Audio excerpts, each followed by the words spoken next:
Hello अस्सलाम वालेकुम। कैसे हैं आप लोग। कब्र के ऊपर फातिहा पढ़ने का तरीका। आपके घर में से कोई शख्स या रिश्तेदार या आपके बहन भाई या आपके माँ बाप अगर फोत हो गए हैं तो आप उनके कब्र पे ज़रूर जाया करें।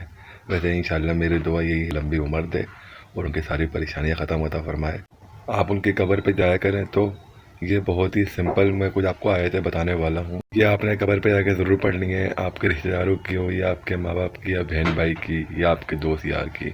जब भी आपने प्यारों से मिलने जाए तो उस स्थान में आपने पहुँचते ही ये आयत पढ़नी है, अस्सलाम वालेकुम या अहल कबूल। उसके बाद आपने महरम की कब्र पे जाके खड़े होकर या बैठ कर 3 दफ़ा दुरूद इब्राहिम ये पढ़ना है। अगर आपको कोई सूरत याद ना हो तो आपने 1 मरतबा सूरह फातिहा और 3 दफ़ा सूरह इखलास पढ़नी है।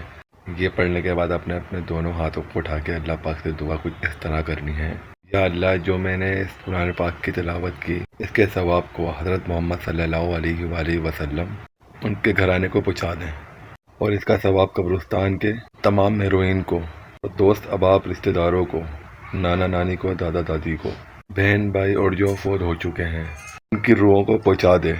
या अल्लाह मेरी दुआ अपनी बारगाह में कबूल अता फरमाए, आमीन। इस वीडियो को इतना शेयर करें कि वीडियो हर जगह पहुंच पाए। ये नहीं कि ये मैंने बनाई बल्कि सवाब की नीयत से। जितनी जगह ये वीडियो शेयर होगी और फैलती रहेगी उतना सवाब मुझे और आपको दुनिया के अंदर मिलता रहेगा इंशाअल्लाह। आखिरत तक मिलता रहेगा। लोग कब्र पर सही तरीके से फातिहा पढ़ेंगे, इसका सवाब मुझे और आपको दुनिया और आखिरत तक मिलता रहेगा।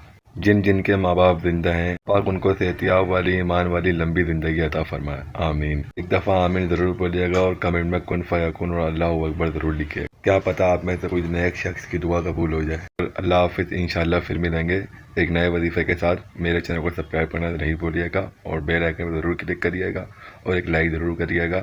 इंशाअल्लाह हम फिर मिलेंगे अच्छी वीडियो के साथ, अच्छे वजीफ़े के साथ। अपना बहुत ख्याल रखिएगा। अल्लाह हाफिज़।